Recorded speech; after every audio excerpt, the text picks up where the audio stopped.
Imagine you have a data frame in Python, and you need to fill in a column based on another column's name. That's the problem we're tackling today. You have values like Apple and corresponding data like the average, median, and Q1. Your goal is to match these values with the column names and fill in the correct value. Now let's delve into the solution for our problem. By using the when-then function and coalesce method from the Professource library, we can efficiently check if the value of the variable column matches a column name.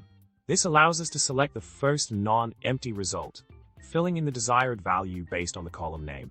The code provided demonstrates how this can be achieved, resulting in a well-structured and organized data frame with the correct values filled in accordingly. In summary, we successfully addressed the task of filling in values in a data frame based on specific column names using the Professource library in Python. By leveraging the when-then function and coalesce method, we efficiently matched and populated the values, resulting in a clean and precise dataset.